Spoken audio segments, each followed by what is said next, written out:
오늘은 웨스트민스터 신앙고백서 제22장 정당한 맹세와 서원, 그리고요 그 다음 장인 23장 국가 공직자에 대한 내용들을 한꺼번에 살펴보면 좋겠습니다.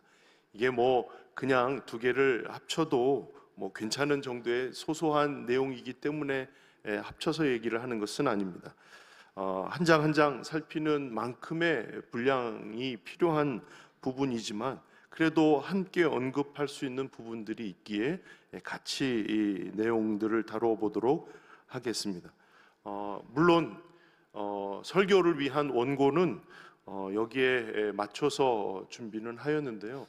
사실 많은 내용들을 조금 덜어내야 하는 만큼 조금 쉽지 않은 과정이었어요. 그래서 오늘 시간들을 봐서 연장을 해서 다음 주에 다시 한번 이 두 가지를 다시 다룰 수도 있을 수도 있다는 그런 이야기를 드립니다. 일부 예배 때는 다 했어요. 그러니까 어쨌든 하나님께서 주시는 귀한 마음들을 같이 나눠보도록 하겠습니다. 맹세와 서원에 대해서는 7개의 항목이에요. 꽤 많은 내용들을 다루고 있고요. 그리고 국가 공직자에 대한 항목은 총 4개의 항목입니다. 그래서 예배를 말할 때 사실 이 맹세와 서원에 대한 이야기도 함께 포함이 되어 있었거든요. 그런데 예배에 포함될 만큼의 중요하고 확실하게 이해하고 있어야 할 부분이기 때문에 다시 한번 한 장을 마련해서 7개의 항목이나 되는 항목을 가지고 그것을 설명하고 있습니다. 그렇기 때문에 이게 단지 그냥 맹세, 서원이라고 하는 것으로만 끝날 것이 아니라 과연 무엇이 소중하고 중요한 내용인가를 파악하는 것이 훨씬 더 중요한 부분이기에 이 내용들을 가지고 함께 우리가 묵상할 수 있는 내용들을 생각해 보고자 합니다. 이렇게 두 가지의 내용들을 다루게 되는 데에는 특별한 이유가 있습니다. 먼저 종교개혁 때 같은 개혁의 기치를 높였던 사람들 중에는 조금은 더 앞서가는, 조금은 더 급진적인 개혁을 추구하고자 하는 이들이 있었어요. 그러니까 이 신앙 고백서를 처음 다루면서 하나님의 뜻이 있고 거기에 합당한 것을 반응하는 것이 신앙 고백이라고 했는데요, 각자 사람마다 그 정도가 다른 거예요. 어떤 사람은 더 급진적으로 이야기를 하려고 하고, 어떤 사람은 조금은 더 이 사람들보다는 온건한 상태에서의 개혁을 생각하기도 한다는 것이죠. 그 급진적인 사람들에게 있어서 이 두 가지 주제는 완전히 배제해야 할 일들이었어요. 맹세 서원은 더 이상 하면 안 되는 일들이었고, 국가의 공직자는 절대로 맡아서는 안 되는 일이었던 것이죠. 왜 그런지, 또 어떻게 마음을 가지고 우리가 이 고백을 다시 한번 우리의 것으로 받아들여야 하는지를 생각해 보는 기회가 되었으면 좋겠습니다. 저는 두 가지의 질문을 통해서 이 상황들을 좀 살펴보고자 하는데요. 첫 번째 질문은요, 우리는 하나님의 이름을 망령되이 일컫고 있지 않습니까? 라는 질문이에요. 우리는 하나님의 이름을 망령되이 일컫고 있지 않습니까? 이것은 제3계명, 10계명 중에 제3계명을 보시면, 너는 내 하나님 여호와의 이름을 망령되게 부르지 마라. 여호와는 그의 이름을 망령되게 부르는 자를 죄 없다 하지 아니하리라. 그러니까 하나님의 이름을 망령되게 부르는 것은 죄 짓는 일이라고 분명하게 선언하시는 것이죠. 그러니까 왜 이것을 연관하냐면, 맹세와 서원을 쉽게 표현하면요, 하나님의 이름에 망령되이 부르지 않는 것이라 표현할 수가 있습니다. 맹세와 서원은 하나님의 이름을 망령되게 부르지 않는 것이 중요한 과제라고 하는 거예요. 그래서 성경에 보면, 특히 신약 성경에 와서 맹세에 대해서는 더 이상 그것을 용납하지 않는 것처럼 보입니다. 마태복음 5장 34절부터 36절에 보시면, 나는 너희에게 이르노니 도무지 맹세하지 말지니 하늘로도 하지 말라. 이는 하나님의 보좌임이요, 땅으로도 하지 말라. 이는 하나님의 발등상임이요, 예루살렘으로도 하지 말라. 이는 큰 임금의 성임이요, 네 머리로도 하지 말라. 이는 네가 한터럭도 희고 검게 할 수 없음이라. 예수님의 말씀이에요. 또 야고보서 5장 12절에 내 형제들아 무엇보다도 맹세하지 말지니 하늘로나 땅으로나 아무 다른 것으로도 맹세하지 말고 오직 너희가 그렇다 생각하는 것은 그렇다 하고 아니라 하고 생각하는 것은 아니라 하여 정죄받음을 면하라고 하는 겁니다. 특히 이 야고보서 같은 경우에는요 5장까지 있고 5장 12절은 결론에 해당하는 부분이에요. 그러니까 무엇보다도 라고 말하고 있죠. 무엇보다도. 그런 이 모든 일들보다도 우선해서 또 중요하게 여겨서 해야 할 일들이 있다면 그것은 맹세하지 않는 것이라 분명하게 입장을 말하고 있는 것으로 봐서, 특히 신약에 와서 성경에서 맹세와 소원은 바람직하지 않는 것으로 여기는 게 합당한 것 아니냐라는 이야기가 분명해 보입니다. 그래서 이 급진적인 개혁자들에게 있어서 이 신약의 입장들을 그대로 받아서 어떠한 맹세도 하지 않는, 어떠한 소원도 해서는 안 되는 것이라 강조하고 있는 겁니다. 심지어는요 법원에서 맹세하는 것도 안 돼요. 이 급진적인 개혁자들에 따르면 법원에서 맹세하는 것도 안 돼요. 심지어는 이건 제가 이제 확인한 것은 아니지만 결혼식에서도 맹세하는 것이 허용되지 않는 거예요. 그러니까 이 어떠한 종류의 맹세나 서원에 대한 부분들은 결코 하나님께서 허락하지 않으시는, 해서는 안 되는 일이라 분명하게 이야기하고 있다는 거예요. 자, 그렇다면 굳이 그런 입장이 아니라면 이 맹세와 서원에 대한 한 장을 할애해서 7개 항목으로 설명할 이유가 없을 거예요. 이 입장이 분명하다면 말이죠. 그러니까 우리가 생각해 봐야 할, 과연 예수님께서 무엇을 기대하셔서 이렇게 말씀하셨는가? 과연 야고보서를 통해서 무엇을 중점적으로 이야기하고 있기 때문에 이렇게 설명했는가를 자세히 살펴보아야 합니다. 마태복음 5장 36절까지 읽었는데요 37절에 보시면 그 다음 절이에요. 오직 너희 말은 옳다 옳다 아니다 아니다 하라 이에서 지나는 것은 악으로부터 나느니라 라는 말씀으로 결론 짓고 있어요.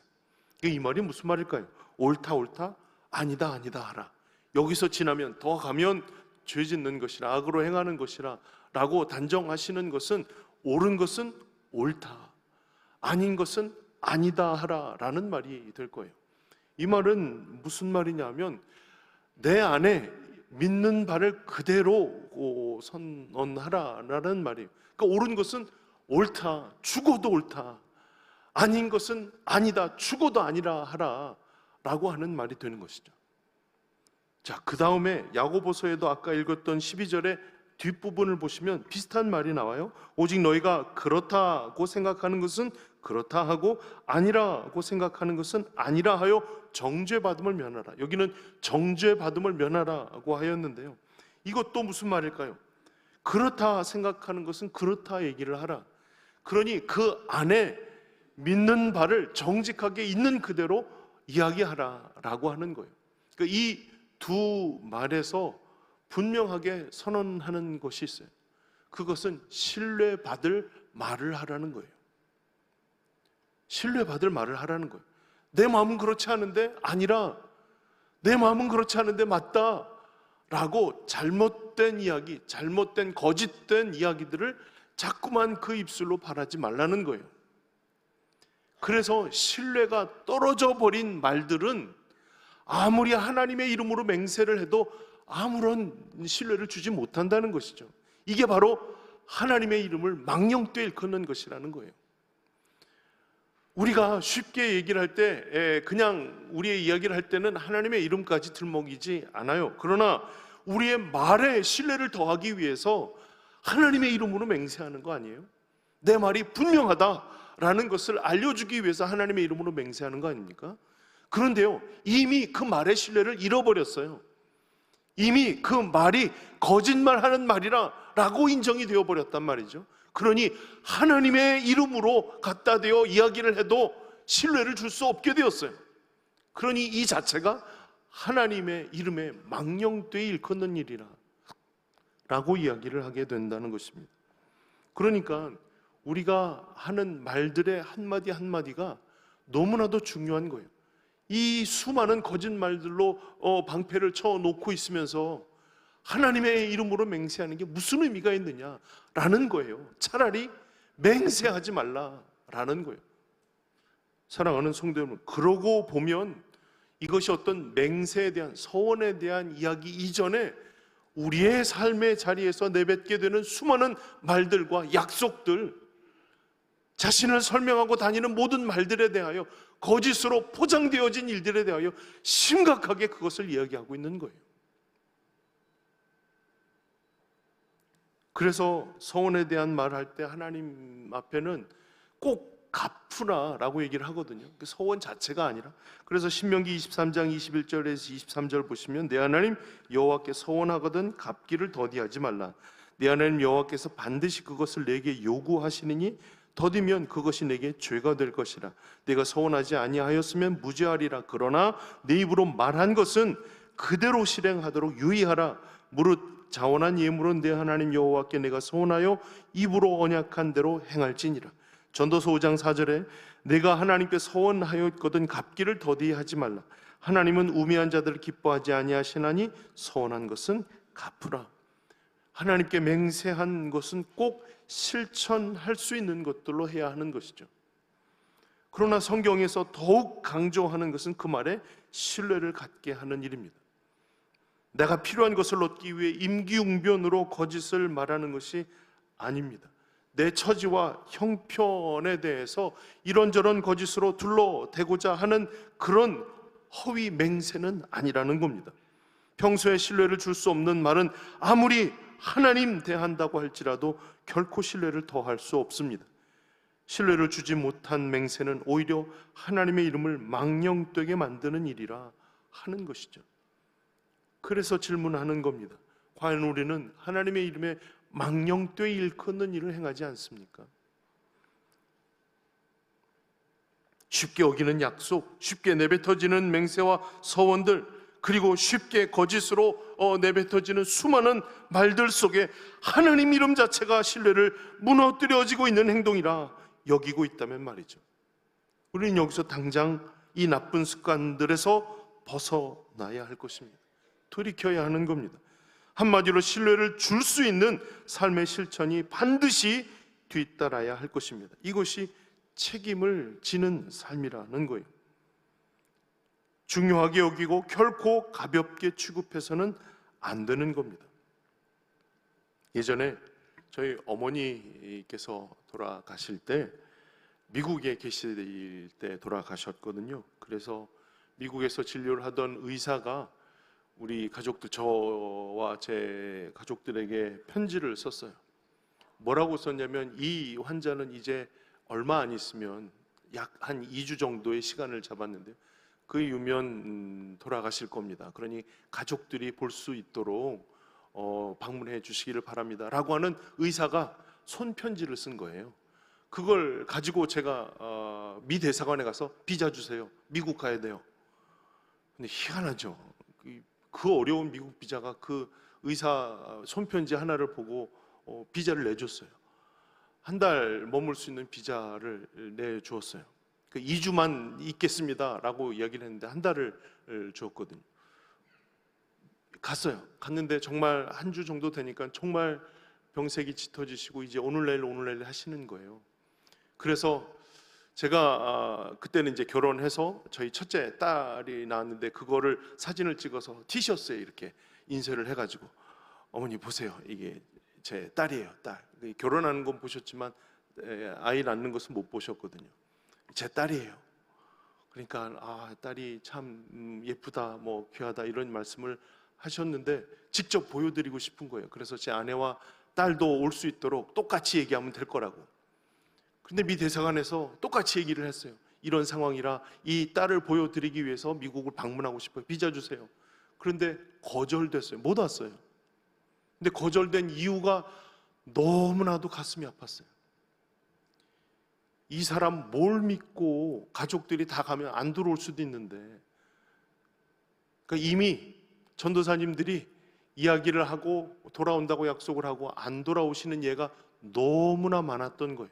가족이라도 여기 남아있으면 반드시 돌아올 텐데 가족들이 다 가면 누가 보증을 해줍니까? 라는 거예요. 그러니까 막 속에서 열불이 나는 거죠. 이미 그곳에서 유학하시던 모든 선배 전도사님들을 저주했어요. 아니 도대체 어떤 거짓말들을 계속 쌓아왔길래 도대체 이 한마디가 신뢰를 줄 수 없는 말이 되었지? 다시는 돌아오지 않는 사람들이 숱하게 있었어요. 비슷한 이유를 대고 막 열불이 났어요. 한마디 한마디가 때로는 내가 내 위기를 벗어나고 내가 내 처지와 형편들에 대해서 조금 더 유익을 얻는 말들이 될 수 있기에 쉽게 거짓을 고하고 쉽게 거짓으로 내 상황을 모면하려는 시도들이 있거든요. 그러니까 이것이 쌓이니 하나님을 들이대도 도대체가 믿을 수 없는 말들이 되어버리고 말았던 거예요. 이게 하나님 이름에 망령되이 일컫는 일이 된 것이죠. 개탄스러운 일이 아닐 수 없습니다. 그렇다고 제가 거짓을 말하지 않고 거짓말 안 하는 정직한 사람인가? 그것도 아닌 것 같아요. 사랑하는 성도 여러분, 잘못 받은 말들로 인해서 많은 신뢰를 잃어버린 경우라도 기회가 있다면 하나씩 그 잃어버렸던 신뢰를 바로잡고 수정하고 자신의 말이 신뢰를 줄 수 있는 말이 되도록 회복해 나가는 노력이 필요한 겁니다. 하나님께서 맹세하지 말라, 우리에게 말씀을 통해서 주실 만큼 맹세가 의미가 없어져 버린 이 시대를 살아가고 있다면 말이죠. 하나님께서 이미 베린 몸이야, 어쩔 수 없어 라고 치부하는 것이 아니라 그 말에 분명한 신뢰를 가지고 하나님의 이름에 그 놀라운 능력과 권세를 회복하는 일들이 우리에게 마땅한 바이라 라고 하는 겁니다. 서원도 마찬가지죠. 하나님을 향한 맹세가 바로 서원이라고 할 수가 있는데요, 우리가 너무 감정적인 서원 때문에 입다의 실수를 범하는 거예요. 입다는 성경에 나오는 하나님께 서원, 잘못된 서원을 드린 대표적인 예 아닙니까?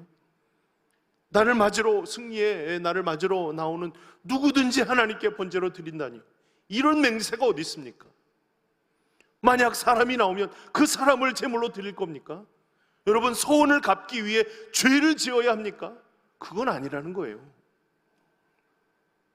충분히 하나님 앞에 돌이키고 바로잡도록 책임 있는 모습이 필요한 것이죠. 이것이 바른 행동이라는 거예요. 이것을 회복하는 것이 맹세와 서원을 우리가 고백하는 일에 우선되는 개념이라는 것이죠. 정당한 맹세를 하고 정당한 서원을 요구하신 것은 이미 그 삶에서 내뱉은 모든 말들의 신뢰가 담겨 있다라고 하는 것을 뜻하는 거예요. 아무쪼록 믿는 이들의 말들이 분명하게 신뢰를 줄 수 있는 말이 되기를 주님의 이름으로 부탁을 드립니다.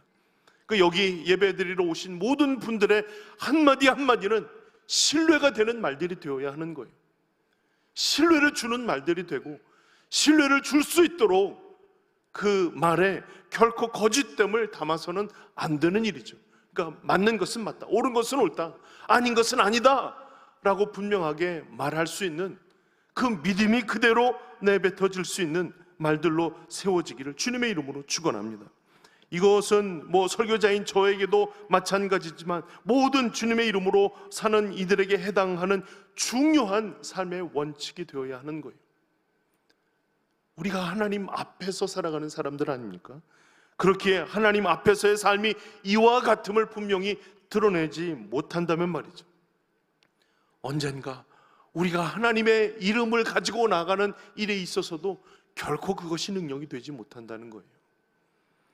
잘 기억하고 맹세와 서원에 대한 마음들을 다시 한번 그 마음속에 새겨서 신뢰를 줄 수 있는 말들, 하나님을 이름에 망령되이 일컫지 않는 귀한 믿음의 삶의 진보가 있기를 주의 이름으로 축원합니다. 두 번째 질문을 드리면요, 우리는 진심으로 하나님의 영광을 위해 일하고 있습니까? 라는 질문. 진심으로 하나님의 영광을 위해 일하고 있습니까? 하나님이 우리를 부르시죠. 부르심에 합당한 자리에 서야 할 마땅한 책임이 우리에게 있습니다. 하나님이 각자의 위치에서 적절한 일을 감당하도록 부르심을 확인하고 부르심에 합당한 삶을 살아가야 할 그 사명을 다하는 일들, 이것이 바로 크리스찬에게 마땅한 직업 윤리일 겁니다. 하나님이 우리를 부르셨고 그 부르심의 자리에서 우리는 충성을 다하고 사명을 다하는 일입니다. 그런데 이렇게 질문하는 사람들이 있어요. 부르심의 자리가 제한된 것은 아닙니까? 하나님의 부르심의 자리가 아닌 자리도 있습니까? 과연 내가 있는 자리는 하나님의 부르심의 자리가 맞습니까? 이런 질문들을 계속 이어갑니다. 사랑하는 성도 여러분, 하나님의 부르심이 아닌 자리도 있을까요? 하나님이 절대로 여기는 부르지 않으셔 라고 하는 자리가 있을까요? 하나님의 그 부르심의 제한됨이 있을까요? 있습니다. 여러분, 사기치는 자리에 서서 나 이거 하나님 부르신 자리야, 이게 너무 재밌는 걸, 이러실 수 있겠어요? 음란하고 불법된 자리에 있으면서 여기도 하나님의 자리야 라고 얘기할 수 있겠어요? 사람들을 불행하게 하고 잘못된 길로 이끄는 일을 하나님이 부르신 자리야 라고 말할 수 있을까요? 그렇진 않다는 거예요. 모든 일들이 있지만 모든 일들이 하나님의 부르심의 자리라고 얘기할 수 없다는 거예요. 그래서 때로는 우리가 어떻게 부르심을 입었는가를 생각할 때 그 신앙의 기준을 가지고 부르심에 대한 바른 확신들이 필요할 것입니다. 하나님 부르심이 아니라면 절대로 그 자리에 서서는 안 되는 일이죠. 이 일에 급진적인 개혁을 했던 사람들, 아까 맹세도 안 된다라고 했던 그 사람들이 뭐라고 주장을 하냐면 그런 자리가 바로 공직자의 자리라고 주장했다는 거예요. 왜냐하면 교회와 세상은 전혀 별개의 거예요. 이게 서로가 대립이 되고 있고 이 세속의 권력을 얻는 자리에 가는 것은 하나님에게 대적하는 일일 뿐만이 아니라 이 세상의 공중권세 잡은 자들과 부역하는 일이라고 여겼기 때문에 절대로 이 공직은 받아서는 안 되고, 공직자가 혹 크리스찬이 되었다면 마땅히 그 자리를 내어놓아야 한다라고 알려주고 있는 거예요. 그러니까 이 두 나라가 서로 대립되었기 때문에 여기에 속해야지 이 세속에 속한 나라의 권력을 잡는 것은 결코 허용할 수 없는 일이라, 이 급진적인 개혁파들이 주장했던 부분이었어요. 자, 이런 측면에서 보면 과연 그 음란하고 죄악이 분명한 일을 위한 부르심이 아니라면 말이죠, 그런 공직도 하나님이 부르신 자리가 아니라고 여기는 일에 대해서 여러분들 어떻게 생각하시나요? 그것은 결코 하나님의 부르심의 자리가 아니라고 얘기할 수 없는 일이에요. 왜냐하면 이미 하나님께서 그 공직자들을 세우시고 그들로 하여금 나라를 다스리고 하나님께서 통치하심을 드러내는 일을 위해서 사용하셨던 예를 볼 수 있기 때문이죠. 이 세상의 공직은 하나님 나라와 다른 세상의 권세, 세상의 주관자들과 부역하는 일들이 아니라 그 자리를 통해서 하나님의 통치와 하나님의 역사를 드러내도록 부르신 하나님의 부르심의 자리가 분명하다는 거예요. 그러니까 하나님의 영광을 위한 부르심의 신앙을 고백하는 자리가 맞다는 겁니다. 그래서 분명 교회도 하나님의 통치 영역이지만 이 세상의 국가도 하나님의 통치의 영역이라는 것을 분명하게 선언하고 그 자리에 서서 그것을 드러내기를 위해서 우리를 부르신 부르심에 합당하도록 반응해야 한다는 거예요. 이것이 바로 국가 위정자로서 또 공직자로 부르심에 대하여 우리가 반응해야 할 태도라는 겁니다. 그리고 하나님께서 나를 어떠한 자리, 어떠한 역할로 세우실지를 알 수 없는 일이죠. 그러나 우리는 그 일에 합당한 자로 세움이 되기를 위해서 늘 기도하며 간구하는 일들이 필요한 거예요. 어쩌다 보니까 그 자리에 서게 됐다가 아니라 하나님의 분명한 부르심 속에서 하나님이 나를 통해서 이 땅에 하나님의 통치를 분명하게 드러내도록 나를 사용하신다라고 하는 분명한 확신을 가지고 서야 한다는 거예요. 이것이 그 자리로 나가는 일들에 대한 하나님의 마음이라는 것이죠. 우리가 그 자리에 설 수 있는 일들은 있다라고 결정하는 일들은 이 결과이겠죠. 그 결과가 있기 위한 어떤 동기가 필요한가? 이것이 바로 하나님의 부르심을 확인하는 거예요. 물론 이 고백 속에서는, 신앙 고백서 안에서는 어떻게 부르심을 확인할 수 있는지에 대한 내용들은 나오지 않아요. 그러나 개혁자 루터를 통해서 알 수 있는 것은 이걸 내면의 소명이라고 이야기를 하는데요, 믿음으로 듣는 하나님의 목소리라는 거예요. 믿음으로 듣는 하나님의 목소리, 하나님께서 우리를 부르시고 그걸 믿음으로 듣는 거예요. 첫 왕이었던 사울을 부르실 때, 또 지도자였던 모세를 부르실 때 하나님께서 그들을 불러내셨어요. 그리고 그 자리에 세우기 위한 하나님의 계획을 말씀해 주시고 그 일에 순종하여 나아가게 하신 것이죠. 물론 사울은 실패하였고 모세는 하나님 약속하신 그 땅까지는 나아갈 수 없었지만 말이죠. 이건 우리의 부족함이고 연약함이에요. 그러나 하나님께서 하나님이 원하시고 기대하시는 일을 위해서 세우는 일들, 부르시는 일들을 행하셨다라고 하는 겁니다. 일에 반응하도록, 또한 반응하는 이들에 대한 태도가 어떠해야 하는가? 그러면 그들을 보내는, 그들을 세우는 일들을 위한 우리의 태도는 어떠해야 하는가? 모든 지도자들이 이 같은 부르심에 모두가 다 같은 마음으로 반응했는가를 우리가 점검할 수는 없습니다. 당신 하나님이 어떻게 부르셨어요? 그 부르심에 뭐 이런 간증을 모든 지도자들에게 다 들을 수는 없을 겁니다. 그러다 보니 때로는 의심이 되고, 저 사람 저 부르심이 맞는 거야? 확신이 서지 않을 때가 있죠. 때로는 노선이 다르고 종교가 다름으로 인해서 반대하고 멸시할 수도 있을 겁니다. 그런데 그것을 신앙고백서 제 4항에 이렇게 담아두고 있어요. 제가 그 4항을 쭉 읽어보겠습니다. 국가 공직자들을 위해 기도하고 그들의 인격을 존중하고 그들에게 세금과 공공비용을 지불하고 그들의 합법적인 명령에 따르고 양심을 위해 그들의 권위에 복종하는 것은 백성의 의무다. 믿음이 없거나 종교가 다르다고 해서 국가 공직자의 정당하고 합법적인 권위를 무시하거나 사람들이 그들에게 복종하는 것을 방해해서는 안 된다. 교직자들도 그런 의무를 면제받지 못한다. 교황은 그들의 지배를 받는 사람들에게 아무런 권한이나 법적 권리를 행사할 수 없을 뿐 아니라 그들을 이단으로 단죄하거나 그 밖에 다른 구실을 내세워 그들의 통치권과 생명을 박탈할 수 없다. 분명히 구분짓는 일들을 행하여서 국가 공직자들을 위하여 백성의 의무가 어떠한지를 고백하게 하는 거예요. 신앙의 고백을 통해서 고백하게 하는 일이죠. 이것이 신앙 고백서 안에 포함될 수 있었던 것은 모든 사람들이 살아가는 삶의 현장이 결코 다르지 않기 때문이에요. 교회 다니는 사람들이 다니는 현장이 다르고 믿지 않는 사람들이 다니는 현장이 다른 것이 아니었기 때문이에요. 다 섞여 있으면서 서로 간에 모든 삶의 부르심이 합당한 곳에 서기 때문이죠. 그럴 때 혹 믿음이 없거나 종교가 다르다고 해서 라고 하는 전제를 달고 그것을 통해서 어떠해야 하는가를 분명하게 고백하게 한 것입니다. 국가 공직자들을 위해 성경의 이름과 같이 존중하고 복종함이 기본적인 태도가 될 것이죠. 그래서 맹세를 요구하면 맹세를 하는 겁니다. 그리고 이 모든 일의 법도에 따라서 우리가 행하여야 할 그 귀한 일들을 행할 수 있도록 해야 하는 것입니다. 그 권세가 아닌 하나님의 권세가 우리의 것이 아니라 하나님께서 주관하시는 주관하심 속에 있기 때문에 우리는 분명히 그 권위를 인정할 수 있어야 한다는 거예요. 게다가 이 믿음이 없거나 종교가 다르다고 해서 무시하는 일들, 합법적인 권위를 무시해서도 안 되는 것이죠. 막무가내로 살아서는 안 되는 겁니다.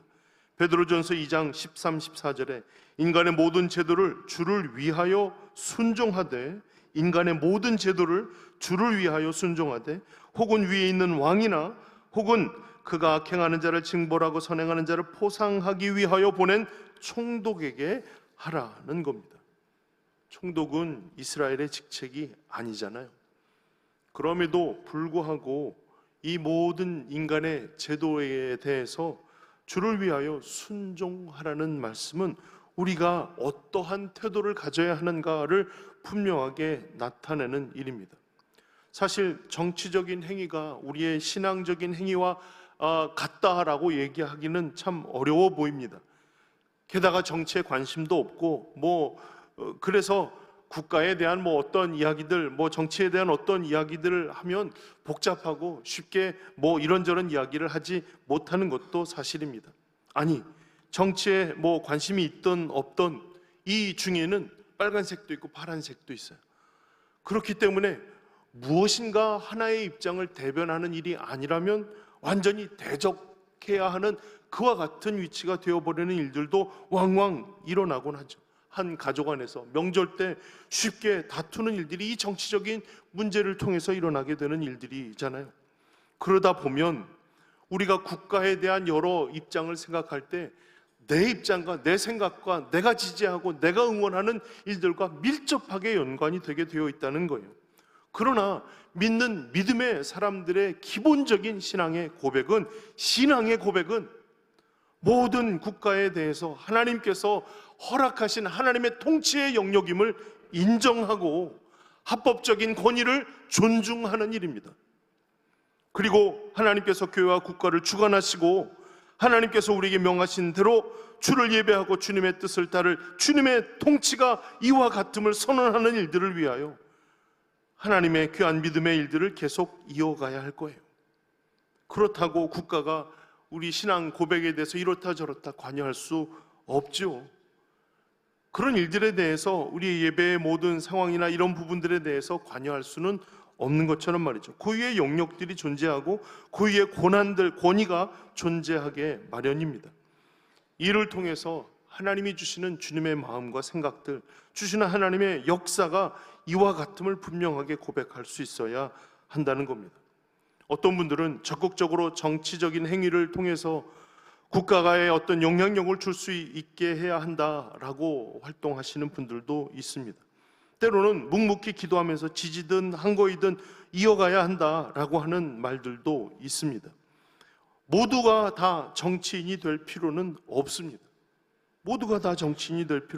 그러나 모든 성도들은 하나님께서 살게 하신 이 땅에서 이 국가를 이루게 하신 하나님의 통치를 선언하고 하나님의 부르심 앞에 충성을 다하고 하나님께서 우리로 하여금 누리게 하신 모든 일들에 순종하는 일들이 필요할 것입니다. 말에 신뢰를 주는 공직자들이 부르신 바의 자리에서 헌신하고 충성할 때 반드시 이 나라는 분명 하나님께서 통치하시고 하나님이 인정하시고 하나님의 은혜에 감사하고 영광 올리는 일들을 경험하게 될 것입니다. 사랑하는 성도 여러분, 이 나라와 이 땅 가운데 하나님께서 허락하시는 은혜가 은혜로 여겨지고 그것을 감사함으로 하나님이 여전히 이 땅 가운데 은혜를 베푸신다는 것을 선포하는 일들은 너무나도 중요한 우리의 사명입니다. 그 사명의 현장에 우리를 부르셨다면 말이죠, 우리는 그 사명을 붙들고 하나님이 우리를 부르신 부르심에 충성해야 할 것입니다. 이것이 국가 공직자들에게 합당한 마음일 것이고, 혹 이 자리에서 그런 국가 공직자를 위해서 준비하고 또 그 일들을 위해서 기도하며 나가는 일들이 있다면 말이죠, 그 마음을 잃지 않아야 할 것입니다. 그리고 그들을 보내고 파송하고 그들을 통하여 하나님의 귀한 일들을 이루어지기를 위해서 기도하는 이들에게 마음은 오늘 우리가 읽었던 디모데전서 2장 1, 2절에 그러므로 내가 첫째로 권하노니 모든 사람을 위하여 간구와 기도와 도구와 감사를 하되 임금들과 높은 지위에 있는 모든 사람을 위하여 하라. 이는 우리가 모든 경건과 단정함으로 고요하고 평안한 생활을 하려 함이라. 첫째로 권하노니 모든 사람을 위해서 기도할 때 특별히 임금들과 높은 지위에 있는 모든 사람을 위하여 하라는 말씀을 기억해야 할 것입니다. 선거가 시작되기 전 각 당을 지지하고 있는 모든 분들에게 이런 말씀을 드린 기억이 있습니다. 지지하는 당을 위해서 기도하십시오.